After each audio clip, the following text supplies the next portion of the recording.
Ал мөңгүнү көтөрүп кетмек беле ал шейхтериң. Уялбайсыңар байланайын, садагала, уялбайсыңар.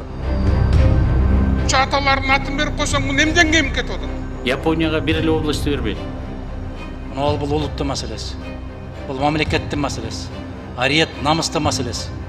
Кичине мындай ичиңерди кеңирээк кылсаңар туугандар.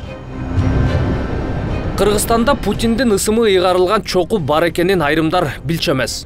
Ал чокуга өткөн жылы Украинанын туусу сайылганда чуу көтөрүлүп, ушундай аталыштагы чоку барбы деп таң калгандар болгон. Себеп дегенде 2010 жылы Москва районунун депутаттары демилгелеп, аны өкмөт колдоп парламент бекитип, 2011 жылы чоң ызы чуусуз эле аты жок чокуга Россия президентинин ысымы ыйгарылып калган. Бирок анда деле буга каршы болгондор, жактагандар да болгон. Каршы чыккандардын сап башында ошол кездеги парламенттеги Ата журт фракциясынын лидери, азыркы УКМК төрагасы Камчыбек Ташиев болгон. Ал мындай деген: Кыргызстанга кошкон салымы үчүн Путинге мамлекеттик сыйлык берсек жарашат, бирок жердин атын эмес. Эми болсо мөңгүлөргө араб шейхтеринин атын берүүгө каршылык жок. Кече парламент Ысык көл облусундагы тоо кыркаларындагы 2 мөңгүгө араб шейхтердин ысымын ыйгаруу жөнүндө мыйзамды жактырышты. Кыргыздын баатырларынын ысымы коюлбай, жет атабыз тааныбаган арабтардын аты ыйгарылып жатканын Адахан Мадумаров сынга алган. Жасакерленгендин дагы чеги болушу керек. Бул мамлекеттин намыстын маселеси болуп жатат деп.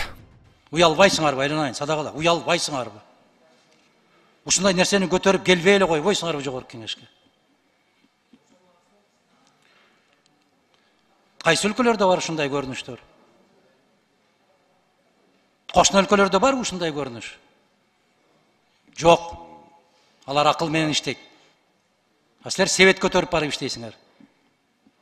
Кожайын, сиздин атыңызды бул чокуга берип койдук. Бул мөңгүбүзгө берип койдук. Бул тообузга берип койдук. Урматтуу кесиптештер, бул улуттун маселеси. Бул мамлекеттин маселеси. Ариет, намыстын маселеси. Эмне үчүн Калыгул чокусу деп койсок жарашпайт? Эмне үчүн Чолпонбай Төлөбердиев деп? Эмне үчүн жарашпайт?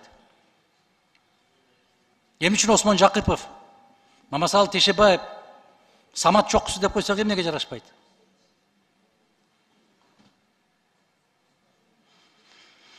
Мен канчалык колдоого ээ болом билбейм.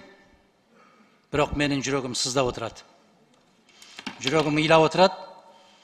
Мына Жолборс Жоробеков деген мырза Исхак Разаков жөнүндө китеп жазган экен, бүтүндөй архивге таярым жазган экен. Мына ушунда дагы ушундай кылып жеген экенбиз кыргыздын баарын. Архивдик документтер. Касым Тыныстановду ушул жерден союп атат экинчи кыргыз.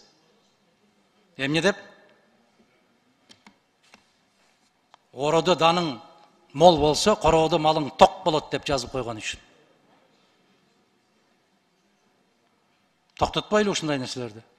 Бул сөздөрдөн кийин кээ бир депутаттарды токтотуу мүмкүн эмес да. Ичи тарлык кылбай эле берели. Эмне мөңгүлөрдү көтөрүп кетмек беле деп чыгышты. Анан да жөн кишинин атын ыйгарып жаткан жокпуз да дешип. Король Абдулазиз мусулман ыйыктыктарын Мекке менен Мединанын ээси. Эмне деген өлкөнү дүйнөнүн азыр канчанчы өлкөсүндө чыгарган кишилер булар. Бир гана жаман жери король Абдулазиз эмес, падыша Абдулазиз деп жазыш керек тияка. 8000 оруста аты коюлган, өзүң тааныбаган 2 чокуга 2 дос өлкөнүн падышасын куруучу үйлөр, куруучу аталардын атын берип койсоң, бул эмден кем кетип атат? Сөздөп эле сүйлөй бербеш керек да.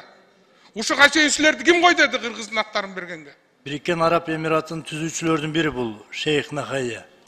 Эми ошол азыр айтып кеткендей 8000 мөңгүнүн бирөөсүн берип койсоң эч нерсе болбойсуң. Ал мөңгүнү көтөрүп кетмек беле ал шейхтериң. Ачыгын айткандачы. Күндө ысып атат, эрип кеткен болсо жок болот ал мөңгү. Кичине мындай ичиңерди кеңирээк кылсаңар туугандар. Сөздүн ачыгы. Мөңгүдөн эмнен кем кетет? Же ушу мөңгүгө мындай ачыгын айтканда ким барат? Анчам алпинист барат. О, Шейх Нахаянын мөңгүсү, Лелиндин мөңгүсү, ким билет аны, туугандар. Кичине ичиңерди кеңирээк кылсаңар. Ушундай эле логика менен анда талкаланган канча жолдорубуз бар. Ким жасап берем десе ысымдарын ыйгара берели. Шаар конуштарыбызды жакшыртып беребиз деп Кытайлар келсе деле Мао Цзэдундун же Си Цзиньпиндин аттарын берип коелу. эмне кылып беребиз десе аттарын ыйгара берели. Көтөрүп кетишмек беле, ичибизди таарытпайлы.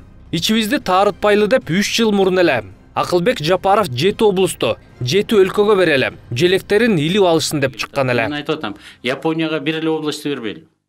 Баткен же Нарын областын берели дагы Япония бир эле область көтөрүп чыкпайбы? Жолун, здравоохранениясын, образованиясын баарын айтор. Япониядай бир татнакай кылып чыкпайбы? Америкадагы бир эле область албайбы? Ушундай бир 6 чоң өнүккөн өлкөгө Орусияны кошуп туруп бир көтөрүп койбойлу, 6 жерге бөлүп койбойлу. Андан ары майдаланабыз десек, бизде 40 посольство бар экен. Анда 40 посольствого 40 районду бербейли.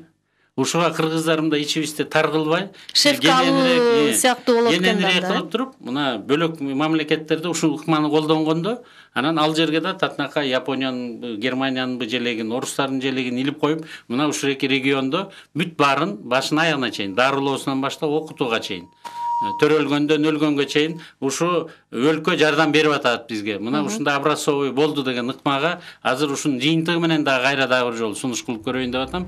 Мына мамлекеттин саясатын жүргүзүп жаткан адамдын сөзү. Эми убагында Кыргызстанда хипик программасына киргизип жибере жаздаган адамдан эмнени күтсөк болот? Көрүнгөндүн атын жер сууга бере бербей, союз убагында Ленин чокусу же дагы башка деп коюлгандарды, башка тилдерде коюлган айыл кыштактардын, көчөлөрдүн аталыштарын кыргызчалайлы дегенди ойлонбойлубу?